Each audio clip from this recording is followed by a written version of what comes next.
It was the final straw for everyone involved. My mother, father, principal, peer worker. They were all sick of me and my destructive behaviour. At 17 years old, I had a pretty impressive resume. Property damage, antisocial behaviour, aggravated assault, and my most recent addition, arson. I really screwed up. Well and truly, for the last time. I thought for sure I would be taken away to juvie. I wish I could lie to you all and say I came from a broken home, that I got in with the wrong crowd, that I was just a lost soul who needed guidance. That wasn't the case. I burnt my high school to the ground after my permanent exclusion. Call it rage or anger. Call it petty if you want to. I was actually trying to finish school with good grades, but the principal never let me be anything but a thug. I never stole the money from the school accounts like they said. I'm not as tech-savvy as they made me out to be. It was an obvious setup from the principal to gain some payback for all the hassle I caused him over the years.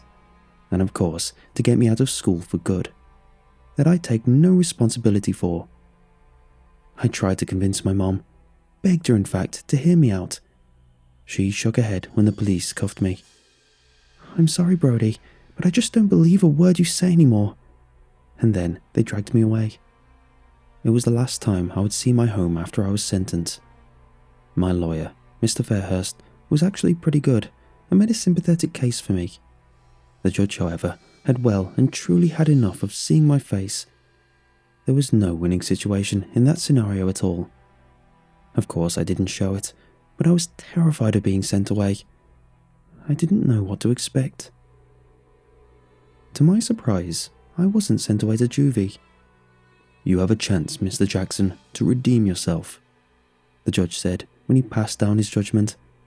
1 year at a reform facility to prove you can be an outstanding citizen to society.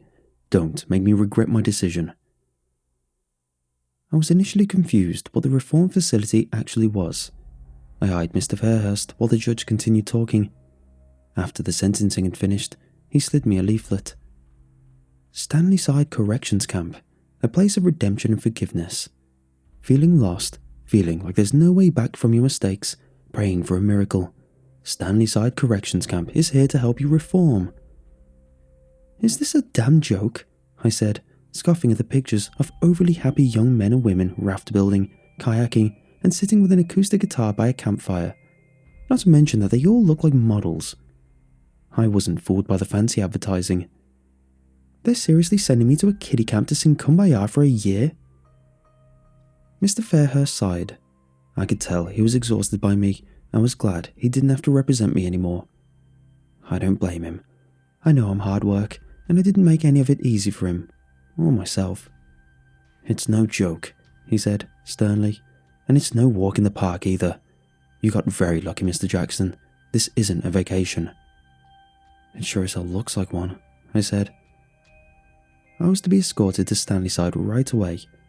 I didn't even get a chance to say goodbye to my parents. My dad sat in the courtroom with both his arms crossed. He was only there as support for my mom, who sat as still as a statue after my sentence was passed. She just stared at me when I got took away without even a welling in her tired eyes. My mom used to be my biggest supporter and defender. She was the reason why I tried to change and become a better person. I was doing well in school and even got most of the teachers on my side by working hard and applying myself. I proved I could do it, that I could be someone else. But it was one last screw-up too many for my mother. It broke my heart to see the way she looked at me. It was like I was the biggest disappointment and regret of her entire life. I was surprised to find I wasn't travelling to Stanley Side in a prison van. When the guard escorted me to my transport, it was a silver car. I wasn't allowed to bring any personal items with me, not even books. Everything I needed would be provided for me at the camp, I was told. It's not like I had anything worth taking with me anyway. When I got into the car, the driver turned to face me. He was a young guy. If I had to guess, early 20s. All white teeth, blonde hair and chubby cheeks. He smiled at me as I clipped in my seatbelt. I noticed, but didn't make an attempt to return the gesture back at him. I'm Bart, he said. I fluttered my eyelids. That's seriously your name? Is your second name Simpson too, or would that just be too much of a coincidence? Oh, he's a joker, Bart said, nodding his head, genuinely impressed. I think we're going to get on just fine, Brody.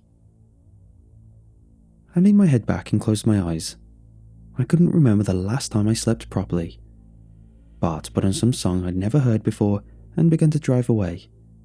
He hummed along to the tune of the song, much to my annoyance. I tried to sleep for half an hour into the journey, but too much was racing through my head, and Bart still continued to hum away song after song. Since I couldn't sleep, I decided to talk to Bart. I wasn't really in the mood for talking, but I was curious about Stanley's side, so I asked what it was. Bart shifted his eyes to the rearview mirror to meet my own. Didn't you read the leaflet? No, I said. I'm asking what it really is. You can't tell me that it's going to be all fresh air and marshmallows with a fire every night. Well, that's exactly what it's like, he said, using one of his hands to emote his point. Redeeming yourself doesn't have to be an unpleasant experience. I still wasn't convinced. BS, you know what I did, don't you? They don't send people like me to somewhere that isn't unpleasant. You're wrong, he said, and seemed lost for words for a moment. I was about to close my eyes again when he carried on. I think Stanley's side is exactly what you need. Being in that environment will do you the world of good. No internet, no phone, no excuse to get into any trouble. Everyone loves it there. Your pitch is good, but I'm still not convinced on the product, I said, shrugging. What do you do there anyway? I'm assuming you're not just the driver. You're right, he said. I'm one of the camp counselors. I sneered, rubbed my hand over my face. Jesus Christ. We drove for hours, or so I assumed. I didn't have a phone, let alone a watch to tell me what the time was. I guessed it was well into the afternoon. My stomach rumbled and I tried to convince Bart to stop off somewhere, but he refused. All he could offer me was a bottle of water that rolled around on the floor on the back seat. It had clearly been there for a while. I found myself getting bored again, no longer able to take the awkward silence between myself and Bart. So, if you're a counsellor, why did you drive all that way to pick me up? I asked. He adjusted the volume of his radio. We always pick our campers up. His answer made me laugh, and he squinted at me in the rearview mirror. What? God, Bart, really? Campers? Well, it's more endearing than the alternative term, isn't it? I didn't answer him, but his question was food for thought. Anyone could dress it up how they liked. The matter of the fact was that I was going to be spending the next year of my life as a prisoner. I was more or less dead to the world.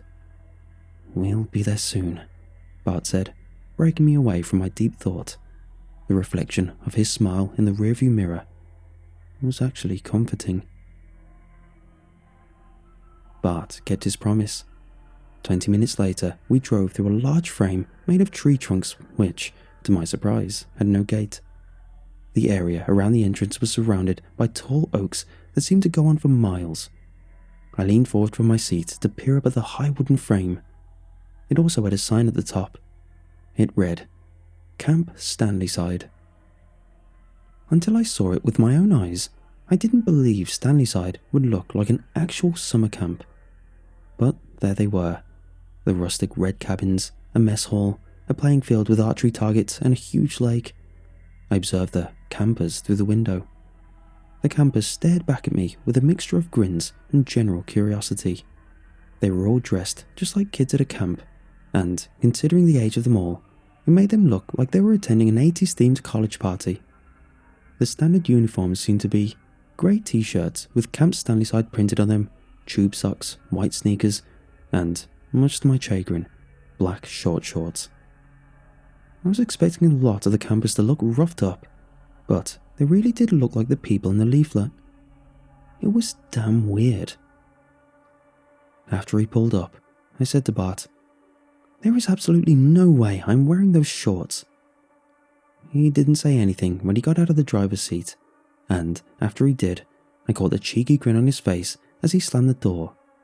"I'm not joking," I said to myself in the empty car, crossing my arms. Outside the window, I saw a group of people walk over to meet Bart. They were dressed like the campers too, but they were older and wore red t-shirts instead of grey. The other counsellors, I assumed. A mixture of guys and girls, 6 of them in total. Bart was talking to a man in the middle of the group, who I guessed was around 40. Their conversation was inaudible to me with the distance and the window between us. It wasn't hard to figure out that the guy Bart was talking to was the big boss. I noticed there was a lot of nodding going on, a lot of smiling. The man in the middle looked over at me briefly and bowed his head at me, then carried on talking away. I was disturbed from my casual observation of the conversation when there was a knock on the window. I was so immersed in what the counsellors could possibly be talking about that I jumped from the shock interruption. I rolled the window down to see a guy leaning over to meet my face through the window. He was really tall and looked like he belonged in an Abercrombie ad. "Can I help you?" I asked, making it known I was annoyed by his disturbance. The tall guy gave me a half-hearted smile. "I'm Luke," he said. "I'm supposed to show you around." Initially, I didn't move. I just stared him out, thinking that eventually he would look away and get lost. But he didn't. He waited patiently. "Lucky me," I said, bobbing my head side to side. When I got out of the car, my legs felt like jelly from sitting down for so long. Luke had already marched off, assuming I would follow him. It was clear to me from the moment we met that Luke saw himself as a leader and expected me to be a follower. Showing me around was the only exception. I was no one's follower. Nevertheless, I dragged myself behind him, begrudgingly.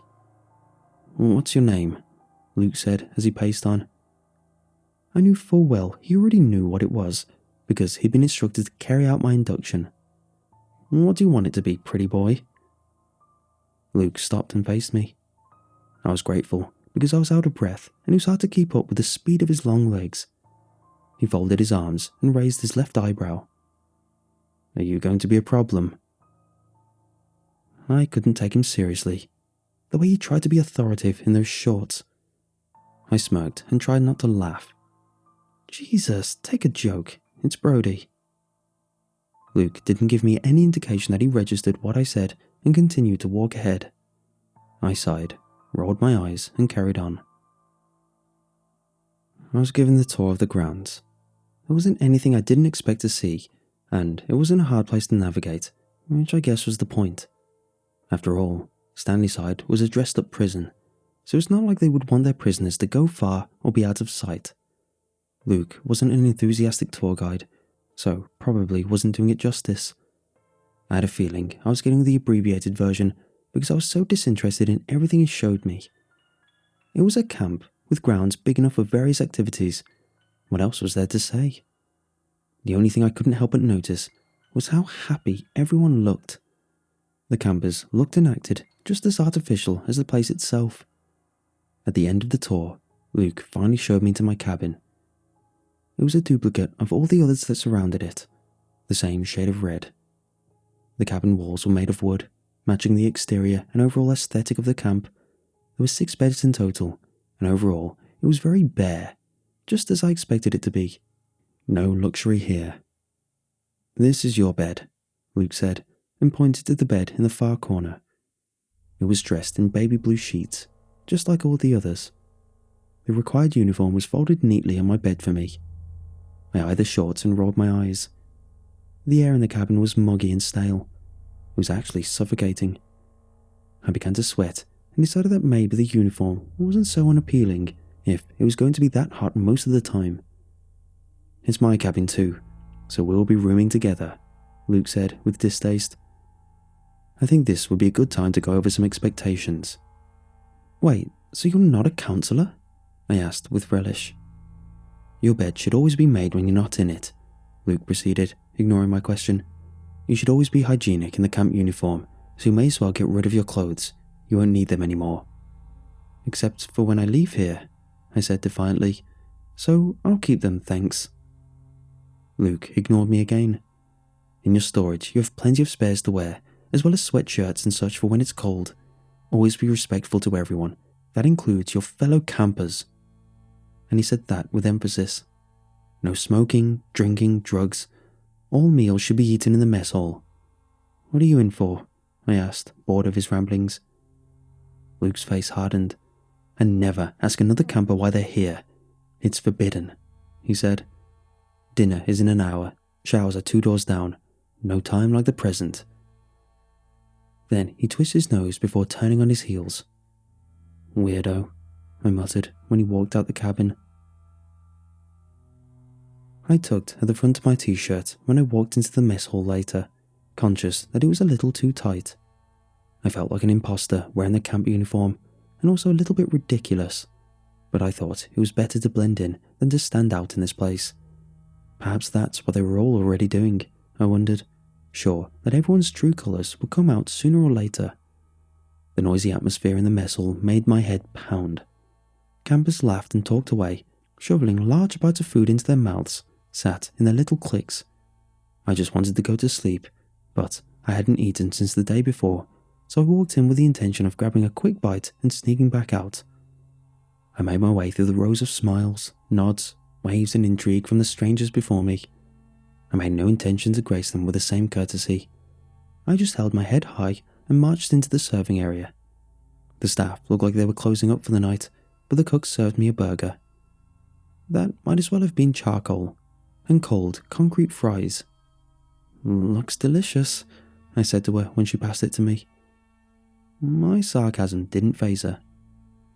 I managed to find an empty bench, hoping to stay invisible from everyone. Of course, that didn't happen. The way some of the campers looked at me was making me lose my appetite more than the food was. I spotted Luke with his little entourage. They talked amongst themselves as he stared at me with his chin resting on top of his clasped hands. I wanted to tell him to get lost, but I thought it was best not to cause a scene on my first day. I saw Bart approach me from the corner of my eye, dressed in his red counselor t-shirt. Now he fitted in with the rest of the clones. I couldn't help but notice how thick his body was and how muscular his legs were. It gave me serious body envy. You should try making some friends, he said. Luke's a great guy. He'll be a good influence on you. Bart sat down, but I didn't meet his eyes. I just picked at my food. I don't need any friends, and I don't need anyone to influence me. I do a good job of influencing myself. So, you're going to sit alone for the rest of the year? Bart asked. Everything here is built on teamwork and bonding. You'll have to get along with people sooner or later. I was tired and couldn't take any more BS. I can get along with people. I just don't need to make friends with the poster child over there, I said, nodding my head in Luke's direction, which seemed to amuse him. I bit a big bite out of my burger, which Bart took as an indication I was done with talking. He got up to walk away, but I stopped him. Bart, can I call my mom? His face dropped. I'm sorry, but there's no phone calls here, for anyone. Uncle John's rules, he said, shrugging. Uncle John? I sneered, finding the name not only hilarious, but downright creepy. Bart pointed over at the man he was talking to earlier when we arrived.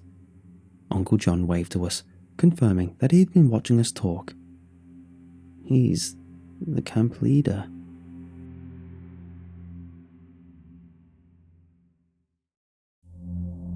Before any of my fellow cabin buddies came back from the mess hall, I grabbed a hoodie from my drawer and went for a walk on the grounds. I made my way past the rows of cabins, looking over at a couple of people sat around a fire. I couldn't understand how everyone was so happy. The matter of fact was that this was a prison. I was angry and had so much rage bottled up inside of me. I just wanted to go home and move on from all my mistakes. I walked out to the main camp, past all the cabins, into an area surrounded by trees. The smell of damp wood that filled my sinuses was satisfying. I suppose the fresh air was one advantage to being at the camp. I found myself wandering towards the lake.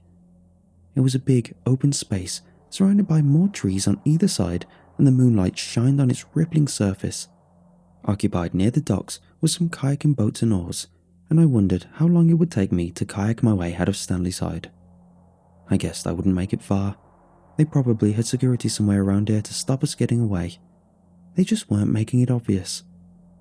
It was peaceful to be alone without other people around, just the faint sound of crickets which soothed me. I walked further out onto the dock and took my shoes and socks off to rest my feet in the water. It was ice cold, but it felt amazing. I was daydreaming for a while, just staring out into the lake, thinking about my mom and how much I let her down. I wanted to call her. I wanted to tell her I was sorry and that I never meant to hurt her. Then I remembered the way she looked during my sentence. Deep down, I knew she was done with me, even if she never said it. She didn't have to say it. I saw it. My eyes welled up. I tried to fight it, but in the end, I let the tears come. My tears stopped at a halt when I witnessed something large briefly rise to the surface of the lake, making an almighty splash from its impact. The heavy sound made me jump up and pull my feet out of the water in a flash. Whatever it was just as quickly back below the surface. It was dark, and the moonlight only made the thing's silhouette more mysterious. I briefly thought it might have been an alligator, but it seemed far too large, like it wasn't even exposing its whole exterior. I didn't even know if they had alligators around there, because I had no idea where I actually was. After my heart stopped pounding, I watched closely as the ripples in the water settled under the moon. My trance was broken when someone called my name. Brody? Brody? I recognized the voice. It was Bart calling behind me. I turned around sheepishly. He looked angry and worried at the same time, even though it was dark and I could see the pink flush on his chunky cheeks. You can't be out here alone, ever. Did Luke not explain that to you? I shrugged. He must have missed that part out. Bart shifted his eyes from me to the lake. Come on, let's get you back to your cabin. If you ever do this again, I'll have to write you up. I jumped off the entrance to the docks, dodging the 3 tiny steps below. So you're letting me off? How generous of you, counselor. Bart grabbed my arm with a little more force than I liked. If it had been anyone else, I would have smacked them square in the face. He was even more flushed when he pulled me closer. I'm not messing around, Brody. Don't ever come out here alone ever again. Do you understand me? Bart's insistence actually frightened me. His wide eyes looked over at the lake once more. Come on, let's go, he said, still holding a firm grip on my arm. We walked away from the lake in silence, and we stayed that way until he escorted me to the outside of my cabin. I went to open the door and stopped. Bart, are there alligators around here? No, he said, shaking his head.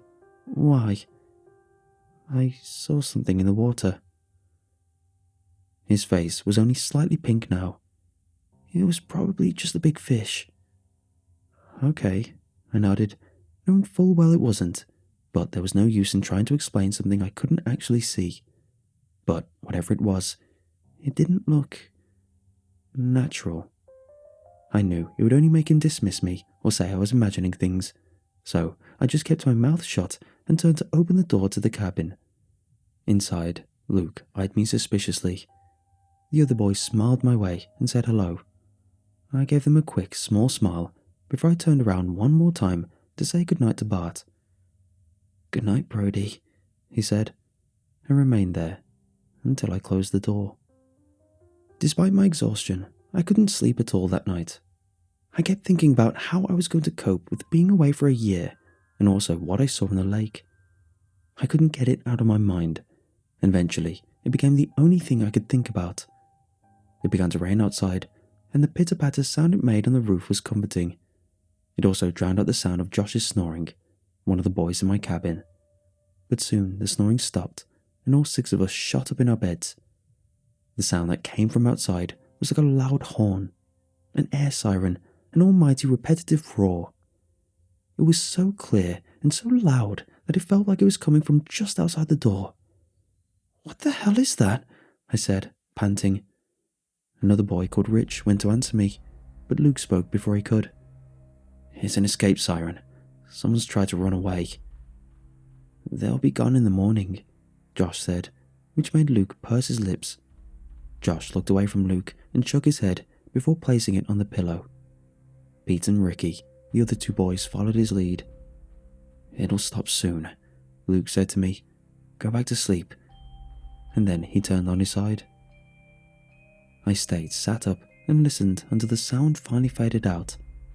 My heart continued to pound moments later, and even if the boys were used to the sound, I couldn't help but notice that they all seemed terrified. Even Luke, though he was better at hiding it. I wished to be anywhere else in the world before I finally found sleep. Breakfast the next morning was unusually quiet, a far contrast from the night before at dinner. I sat on the end of a bench and observed glum faces, occupied with their deep thoughts. I knew the looks in their faces. They were troubled or worried. Eventually, Uncle John stood before us all near the serving station. "I'm going to call an assembly to address what you're probably all already aware of," he began. "Last night, Jessica sadly left us. She was caught with contraband and had to be dealt with accordingly. We will all miss Jessica, but please don't let her ignorance dampen our spirits." Dealt with accordingly, I thought. What did that even mean? I didn't have a chance to know who Jessica was. Whatever she was caught with must have been bad. Luke said the siren was for an escapee. Something didn't add up. "It's a beautiful day," Uncle John continued, "so let's embrace the beautiful weather. I want us to feel joy, express laughter, and enjoy the rest of our day." "Hear, hear," Luke shouted, banging his cutlery on the table. Everyone else followed suit. Uncle John sat down with the councillors in a brisk fashion. They all smiled at him as he did so. I briefly caught Bart's eyes, and even though he was smiling, he eyed me cautiously. The volume slowly went up amongst the campers until they were back to their old selves from the night before. It was like nothing had disturbed them, and they weren't fazed by this Jessica girl's absence anymore. The whole thing felt off to me. I glanced over at Luke and wondered why he lied to me about Jessica. I'd been at Stanley's side for a week and started participating in the activities, despite my initial reluctance. It turned out I was really good at painting. I started off slow by painting stupid things like fruit, and then started painting trees in abstract colours. It relaxed me and took my mind off of everything. I still hadn't come round to the idea of the camp, but I tried to make the most of my time and keep a low profile. I also warmed to pretty much everyone in my cabin, except for Luke. One day we got into an altercation over my bed of all things. He came strutting in like he always did, thinking he was the king of the cabin and demanded I make my bed. "I'm sick to death of telling you," he said. "That's funny, because I'm sick to death of hearing you tell me." He placed both his hands on his hips and towered over me. "I'm serious. I told you how we need to keep our beds made, or there's consequences." I took this as a threat and stepped up to him. Sure, I was a hell of a lot shorter than him, but I didn't find him intimidating just because he was praised as the golden child. "Luke, if you really want to have a dick measuring contest, then come on, let's go, but I guarantee I'll win." All the other boys watched in anticipation. Josh even stood directly behind Luke with his arms folded, daring me to do something. Even if we had been getting along, it was easy to see where his loyalties lied. I moved even closer to Luke and tiptoed so my height nearly matched his. "Your mess has an effect on all of us," Luke said, "and my cabin is always spotless. Got it?" "If you really want to make the bed, then do it yourself," I said, then blew him a kiss with my pout. This provoked him to snap and grab me in a headlock. I managed to tackle him to the ground and went to punch him until the other boys got me off of him. "No, you can't do that," Rich pleaded. "Luke's right. Just, please make your bed." Luke and I were both out of breath. He sat on the floor, eyes in fury. I offered him my hand. No point in starting a war over an unmade bed. "Fine, I will," I said, continuing to hold my hand out. He pushed it away and got to his feet. "Everyone, out!" Luke yelled in the direction of the other boys. I stayed put as they left without question. "You need to realize what's going on here, Brady. Look, I'm not here to step on anyone's shoes. I'm just here to do my time and leave."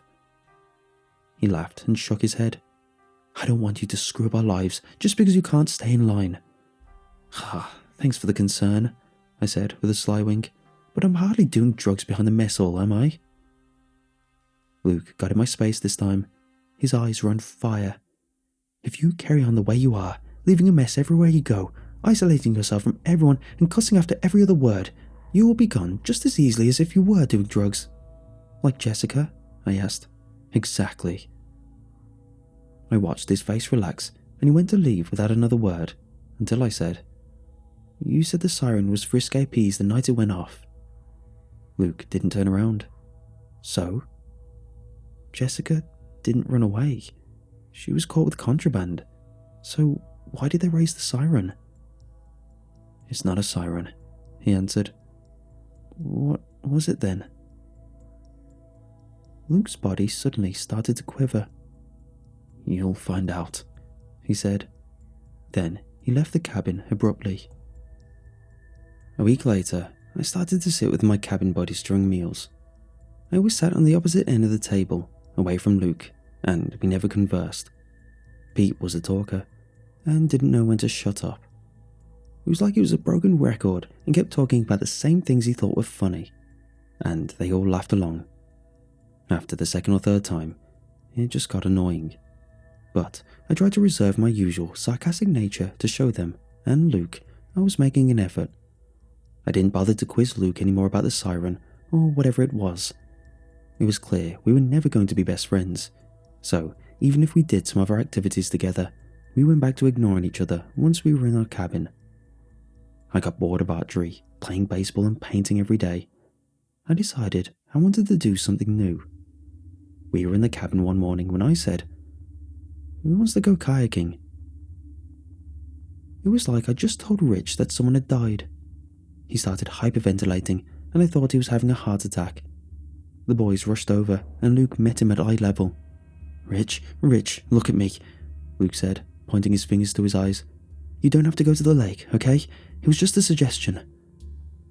Despite Luke's calming technique, Rich continued to panic, shaking his head. The eyes, Rich said breathlessly. The eyes. My mouth was wide open. I looked at Josh in confusion, holding my hands up. I'm sorry. I didn't know it was a trigger. To my surprise, Luke answered me amicably. It's fine, don't worry. Rich has a fear of water. I kneeled down next to Luke. I'm really sorry, Rich. I didn't know. We can do something else, okay? His breathing started to slow down after a while. Sorry, guys. I don't know what came over me. It's fine, Luke said. Brody, why don't you show us how to paint today? The request came as a surprise. I saw it for what it was, an extension of his hand. He wanted to start getting along. I'd love to, I said, and he smiled, genuinely for the first time. I hadn't thought about the lake much since the one and only night I went there. I remembered that thing I saw and wondered if Rich had also seen it. Maybe that's why he was scared of the water. He said, the eyes. The eyes, like it wasn't the water itself he was scared of, but what might be in it.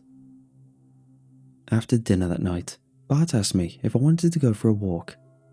We didn't talk much since he caught me sitting by the lake. I agreed, and I thought it would be nice to get away from hearing one of Peter's repetitive stories. The evening was cool and crisp, and it amazed me how the camp I found so alien when I first arrived became so normal to me.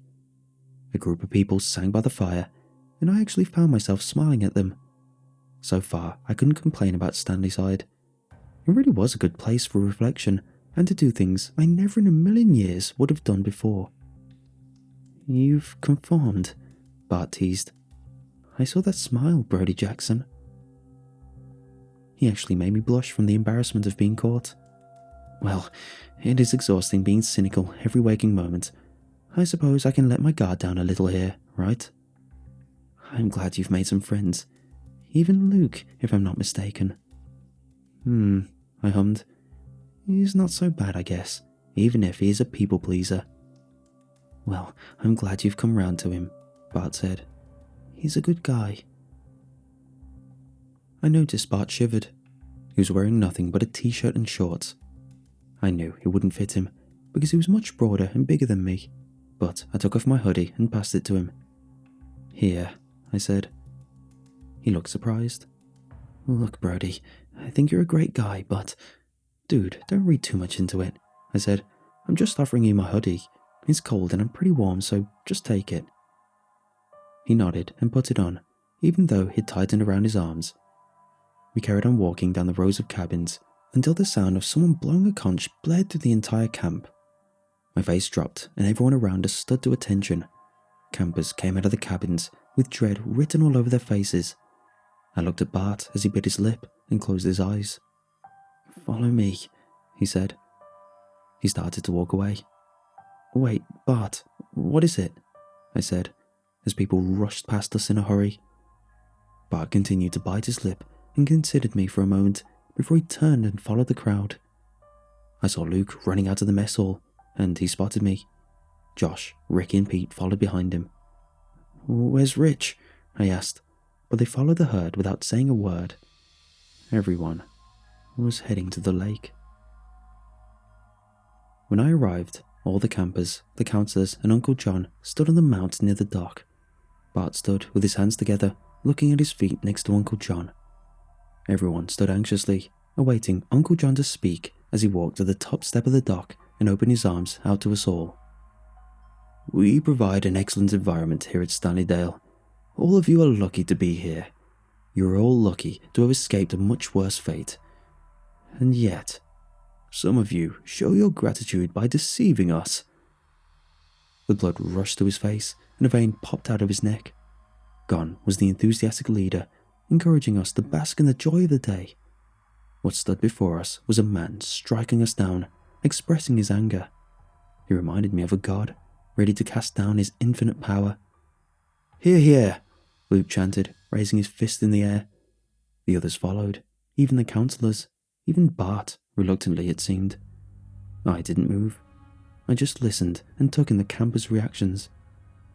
"One of your fellow campers has let you all down and shamed you all with his deceit," Uncle John continued. My heart sunk when he said he. The only person missing from the crowd was Rich. "He tried to deceive us, tried to run away from this little corner of paradise we created just so you can all redeem yourselves in an environment where you can forget the disgusting human beings you used to be." Uncle John's ramblings made my blood boil. I wanted to run from the crowd and hit him, knock some sense into him.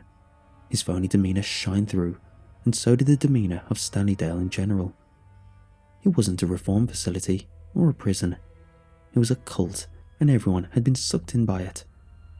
Bart and the other counsellors walked away briefly during Uncle John's speech and returned after he finished. They were grabbing Rich forcefully by his biceps. He yelled and struggled. "Please, no." I saw the terror in his face and wondered why nobody was doing anything, saying something. Bart gritted his teeth the more Rich struggled. At any moment, I thought he was going to swipe him across the face. I felt my feet ready to fly off the ground until Luke appeared next to me. "We can't do anything, or it'll be us next," he whispered. "Don't move." I shook my head. "I'm not going to stand here and do nothing," I said. "They're going to hurt him." I went to march up to Uncle John, but Luke grabbed my arm and held me back. Bart glanced over at us, noticing the commotion. I glared back at him with utter hatred. How could he participate in this, I thought. It was all just an act, being Mr. Nice Guy. This public scrutiny was vile. Poor Rich didn't deserve it. No one did. "Richard," Uncle John began, "you have broken your promise to become a better citizen of society. You have betrayed all of us, and for that, you must face the consequences. You've ruined your chance, and now you must walk the dock." Rich struggled even more and screamed hysterically as Bart and the counsellor dragged him up the dock, looking out over the lake. "Hear, hear," Luke bellowed again behind me, and everyone followed his lead. I tried to run again, but Luke wrapped his arms around my stomach and tightened his squeeze.